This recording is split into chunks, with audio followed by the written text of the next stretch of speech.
nimba wa muntu we uri muri Canada uri muri Amerika ukorera hasi y'amadolari 40 muri aka kanya umenye ngo uzagwana intambara itoshe kugira ngo utere imbere utahi wanyu uhasanga akazu bene wanyu wenda bameze neza ariko uzi gukenera muri Canada cyangwa muri Amerika buryo busebeje igihugu cy'iwanyu busobeje na bene wanyu guterura abakecuru ibyo bintu byose bigusaba kumanza kugira gutya kugira ngo ubone amafaranga umenye ko bakubesha iyo ni system ya slavery.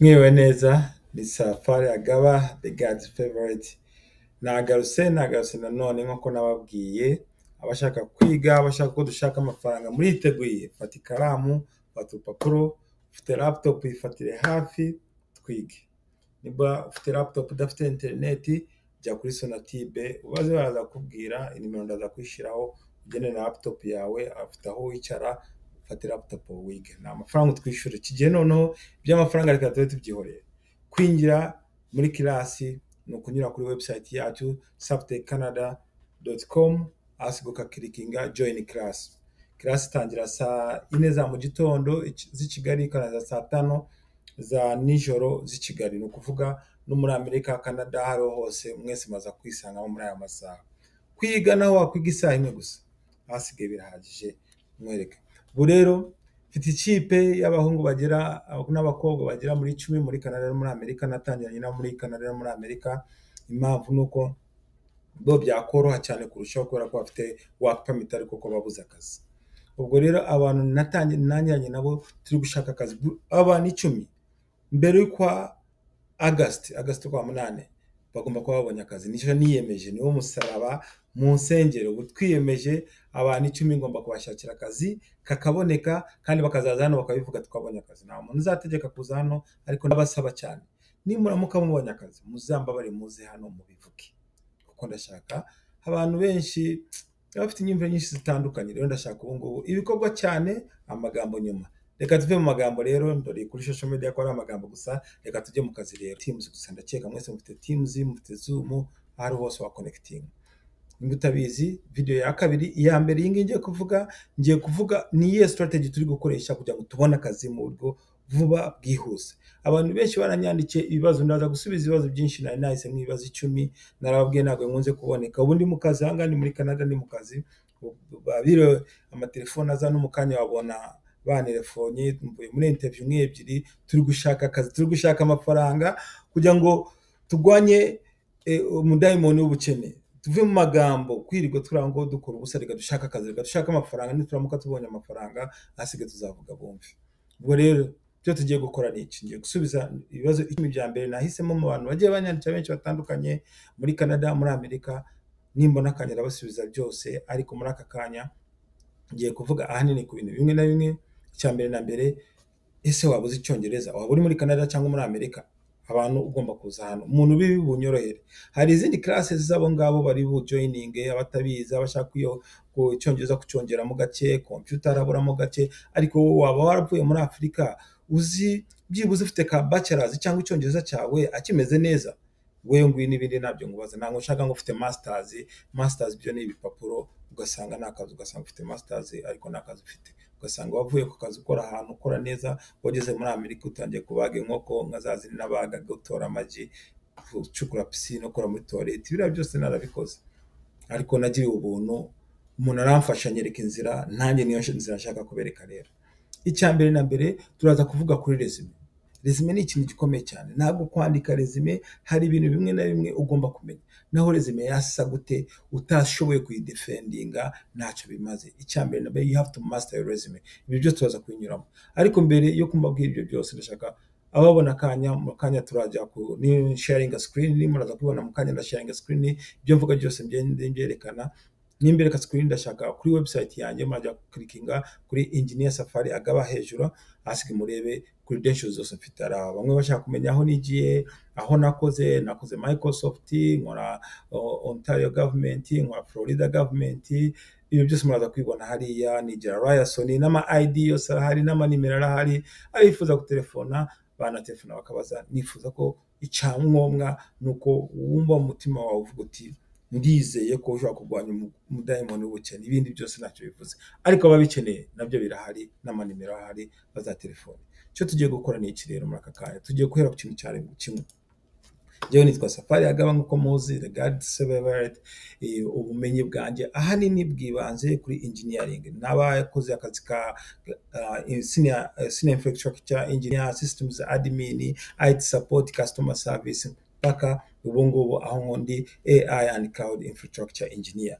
AI cloud infrastructure engineer no kuvuga iki? No kuvuga ni contracts mfata muri companies bashaka twakora ibintu bitandukanye, wenda nko muri iki gihe ibintu bihari bishushe cyane nka contract turi gushaka kandi twifuza kubona muri iyi minsi, ari nabyo na trainings abo bantu twagiye twiga, ni ku like AI designing a deployment of AI in AWS environment using SageMaker. Sinzi bamwe muraza kubyumva, mbese ukoresheje SageMaker muri AWS ukadeployinga AI iri gukora ibintu bitandukanye. Ibyo nabyo turaza kubyigira hamwe, ukuntu wowe ushobora gukoresha AI uri muri Afurika ikakubyarira akazi.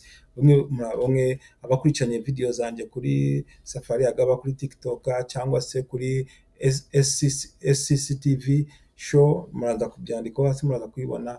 Izindi video niho tugenda tuzishiriza kwigisha ibintu nk'ibyo ngibyo. Asigaye icyo nibuvuge rero, ibibazo bambajije ni ibihe. Umwe yarambajije ati ese Safari kuze experience kumaze imyaka muri iki gihugu na submitinze resume 500, umve ati 500 resume 500 bamamagara muri interview 9 gusa, ariko nakazi nabonye. Sinzi aho bipira, ndaza kukwereka aho bipira, kuko ahubwo wowe wasubmitinze nyeya, ngewe na submitinze maza nk'igihumbi. Undi nawe ati ajyasiga ati nibwo nyibona visa ndi mu Rwanda ngiye gufata indege, ariko nyobora ahantu ushaka amafaranga. Ati ibyo kuhura n'abandi bantu bo kuzatuma ntigihe cyanjye ngasanga batwara Uber bakora muri factory, ngakora muri factory, baba baterura abakecuru nkajya guterura abakecuru kuko umuntu akurangira icyazi. Ati ngewe wa muntu we uzanifone tuganire, mwereka ahantu ujya mu gihe cy'imyaka 5 ukaba watashe. Impamvu nkubwira ngo igihe cy'imyaka 5 ukaba witaye iki gihugu tuba twaje guhaha, sinyeka ko ari umuntu wicaye utuje uvuga uti ahantu niho nshaka gusazira kuzapfira. Uwari wese yifuza gutaha. Ubwo rero turebere hamwe ukuntu wakora, kuko ngewe ibyo nzi ubu ngubu aho njya kuba mbizi muri cyagihe nari mfite ubushobozi bwose n'ubushake bwinshi n'inyota n'inzara n'ubukene, aho njya kuba mfite icyo gihe. Ubu ngubu mba ndi biliyoniye, kuko ubu ngubu nibyo nshaka kwereka, ni gute manipulating resume yawe ukayiga ukadaptinga ukamenya ukabona akazi. Ni gute? N'iki bivuze ibyo ngibyo? Bivuze ko ureba job description, ureba resume, ureba job description y'akazi bashaka ijyanye n'ibintu wakoraga, ukayikopinga ukayimodifyinga na ChatGPT cyangwa na Copilot yari yose, asigo kasha resume ukapracticing resume ukoresheje YouTube na AI. Within 2 weeks ukaba sounding a professional. You fake it until you make it. Abandi barambaza ati ese nimara kujya muri Amerika nzahita mbona akazi? Urugamba zawe rutangiye mwana wa mama, uzagera hano niba waraje uvuga ngo uje gusura cyangwa muri business, uzisanga nureba nabi nka benshi uzisanga uri impunzi, uri mu rukiko, uri kuburana, uri gusebya igihugu uburyo cyari kigiye kukwica, bikaba ngombwa ngo uhunge. Uzasanga wenda se nitakora ibyo ngibyo, uzasanga uvuga uti ngewe ndi umuge, uti nabaga i Bugande cyangwa mu Rwanda, bene wacu ntabwo bemera ubuge, ndi guhunga mu nabare. Nibwo buryo buhari bwonyine. Ubundi buryo rero ni uko wakoresha ubuhanga, kandi ubwo buhanga ntabwo wamenya, no kumenya global market skill sets. Ibyo tuzabivugaho bamwe abajya bankurikirana bajya babyumva. Izo classes ziri online. Ubu none ubusa ndashaka umuntu wese aze yigira ubusa, wowe wenyine ni uzavuga uti birakwiriye ko nagira icyo nanga, kuko aho umuntu mwishuje akagera akananirwa, yinaniwe ku giti cye nyine, ujya gusanga agasanga arenganyije wowe. Abandi bati ese ngewe niteguye gutanga ibyo mfite byose kugira ngo mbone visa. Ese noneho watanze bikeya bikwiriye nka kugira inama uburyo waza utaje ushaka visa gusa, kuko visa yonyine izakuganisha mu kusanga waje ugiye kuba refugee, impunzi, kuko nibwo buryo bworoshye, cyangwa wagiye kuba umuge. Hari n'ubundi buryo bwinshi butandukanye, ariko ubwo nibwo tumenyereye Abanyafurika. Rero hari ubundi buryo nko kuza ufite $50 by'amadolari ukabishyira kuri konti, ukavuga uti ndashaka kuba investor, bakakwemerera. Wagera hano ufite uburenganzira bwo kugenda ugafata ya mafaranga, and guess what, winjira ufite permanent resident, ufite skill sets, global market skill sets, ufite experience tuburyo ushobora kuyipracticinga online igihe gitoya ugasanga wayibonye wabona PR atari kubona na ibya visa, kuko visa iragorana kandi naho ugeze hano urugamba nibwo rwa rugitangiye. Undi arambwira ati ese njye ku ishuri cyangwa maze nshaka akazi, ko n'akazi nakabuze n'ishuri njye ku ishuri. Wa muntu ujye kujya mu ishuri ufate credit y'ibihumbi 50 babigushireho, nuva ku ishuri babwiye ngo na experience wongeye usubire ujye gutwara Uber, ujye gukora mu ruganda, ujye gukora muri toilette, bya bindi nakoraga. Kubera iki? Icyangombwa ugomba kumenya, kubona certificate na diplome utarabona experience ntacyo bimaze. Ahubwo ngwino dushakisha uburyo wabona akazi, wamara kwinjira mu kazi, ako kazi wakwitwara neza, nkakwereka uburyo wazikina neza, ukatwara neza, wakwitwara neza, ako kazi kakakwishyurira ishuri. Kamara kwishyura ishuri ugasanga uri kubona experience, uri kubona amafaranga, bakwishyurira n'ishuri. Icyo gihe uva kuri ako kazi, noneho uhindura resume yawe, utera intambwe nka 50% hejuru. Ushobora kuva ku $30 ukahita ujya ku $50. Nimba wa muntu we uri muri Canada, uri muri Amerika, ukorera hasi $40 muri aka kanya, umenye ngo uzagwana intambara itoshe kugira ngo utere imbere, utahe iwanyu uhasanga akazu, bene wanyu wenda bameze neza. Nimba ukorera hasi ya 25, wa muntu witegura ubukene. Ntabwo urugamba nibwo rucu hasi ya 30, urugamba nibwo rugitangira. Uzakora, uzapfa, uzagira gute, nta mafaranga uzabona muri ibi bihugu, kirazira. Amafaranga ugomba kwera kuri 50 kuzamuka, kuko 50 ntushobora gusigaza dukeya ukaba wadushora iwanyu. None wagira amahirwe washora ayo biba bakayiba, Imana ikagufasha ugakomeza. Inzu bakakwiba ariko ugakomeza ugatera imbere. Niyo mahirwe wasaba gusa Imana. Ibindi bibazo bambajije ngo ese ni gute mufite credit card, ni gute niyo credit card nabona muri Canada kugira ngo mbone mortgage? Ibyo ni ikibazo cyiza cyane. Twego twagize muri Canada tutaze credit score, run of credit, debit card, prepaid card. Ibyo ni ibiki biradufo byakugeza n'iki gihe, ingaruka turacyazirimo kubera tutarigeze tumenya ibyo ari bikwiriye.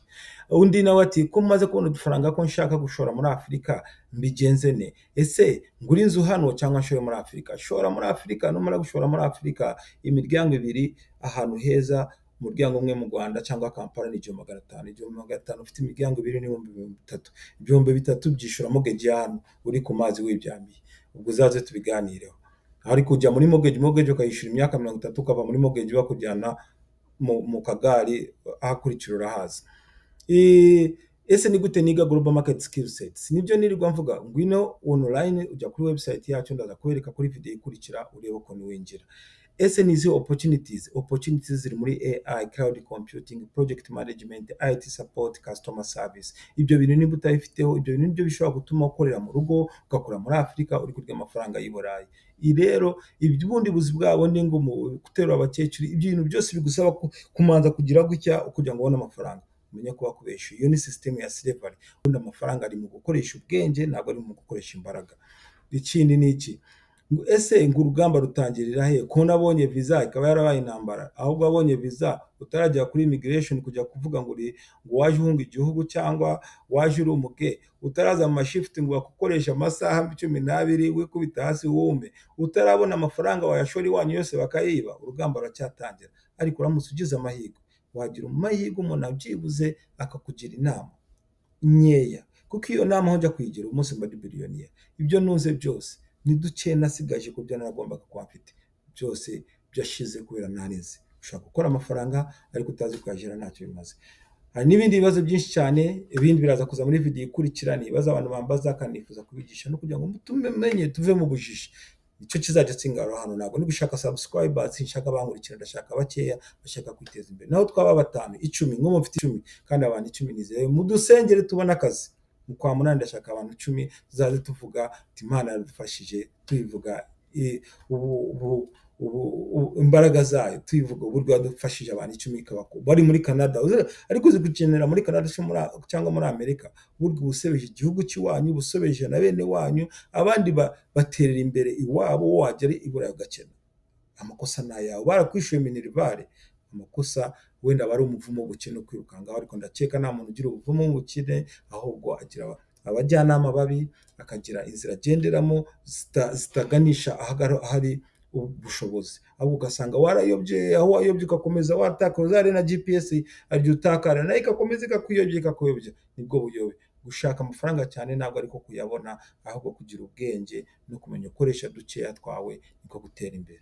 Nzagaruka dukomeze twiga, abashaka kwiga muzanyumva kenshi, abadashaka kwiga mumbabarire, tuzahura ubundi twiganirira ibindi. Ari muri aka kanya ni ukwiteza imbere, nicyo nifuza gusa.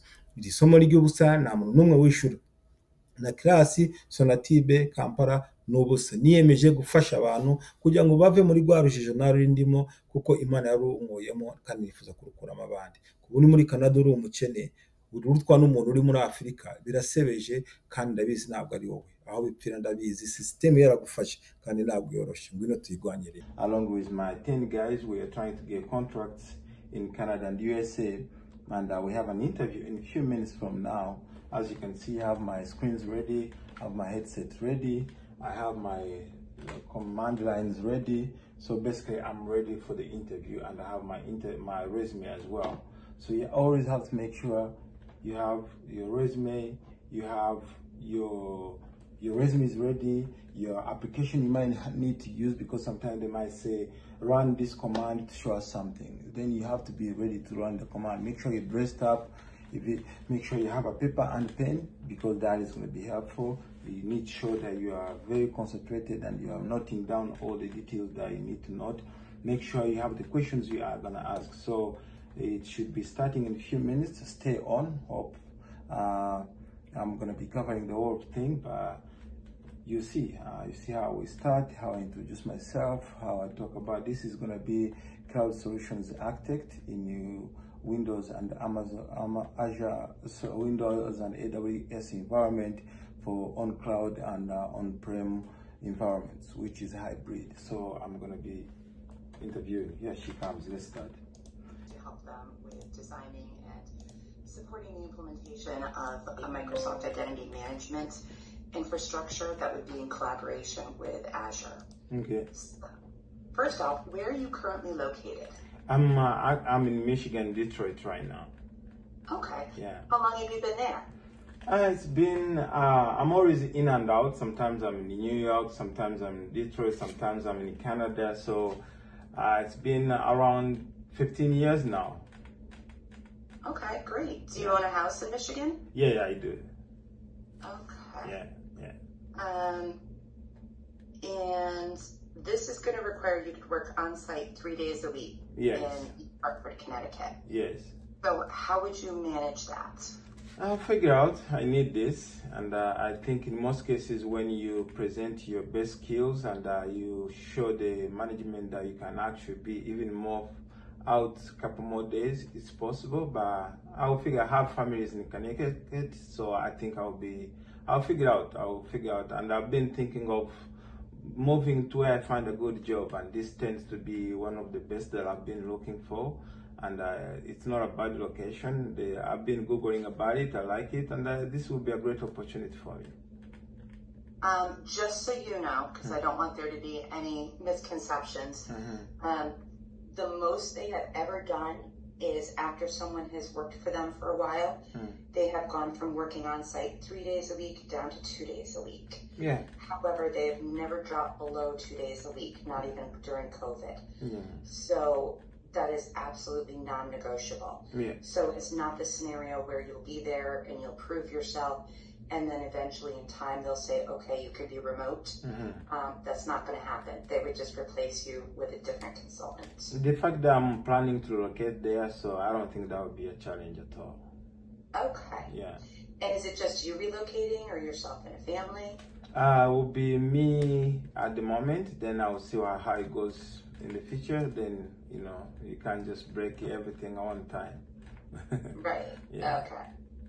I was asking because the school systems are very good in Connecticut. Yeah, I've read that. I've read a couple of things, and it's much safer. There's a lot of good things going on there, so I'm pretty impressed.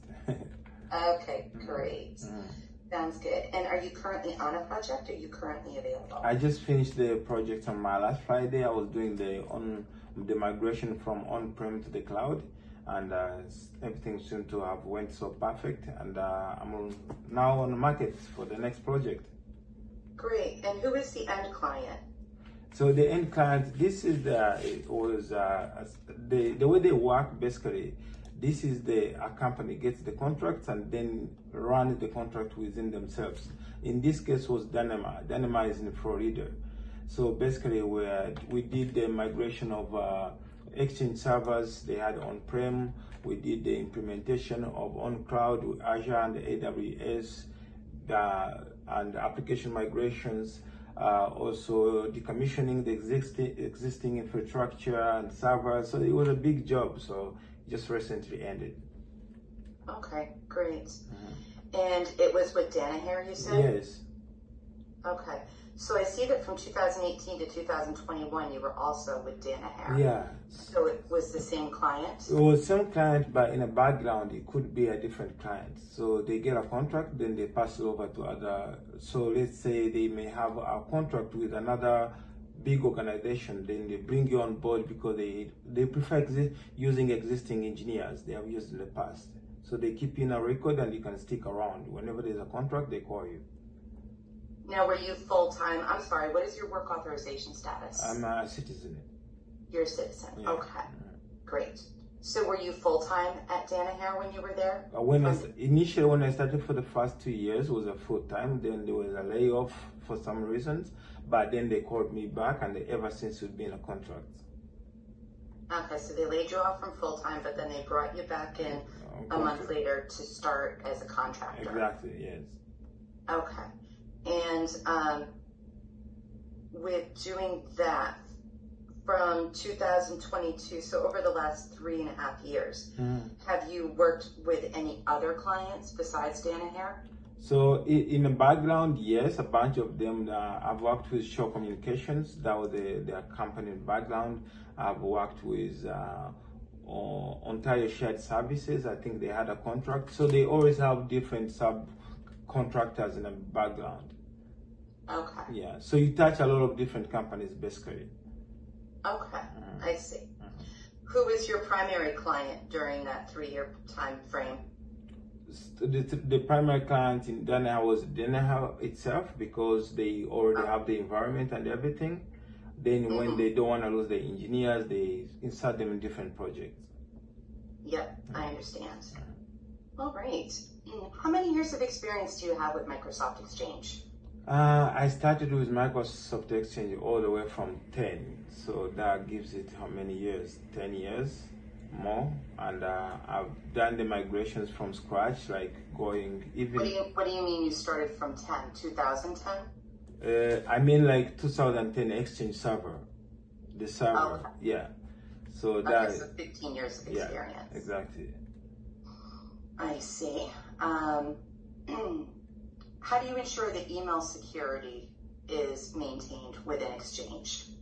It's always about the firewalls. You have to make sure you have the access lists configured perfectly.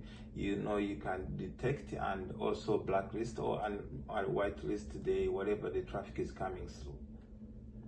And that's you can do everything from XML servers where you can actually control the traffic coming in. Otherwise, you'll be receiving a lot of junk from everywhere. Okay, that certainly does make sense. Sounds good. Have you worked with Palo Alto traps at all for firewalls? I've worked with Palo Alto traps, but it was a background with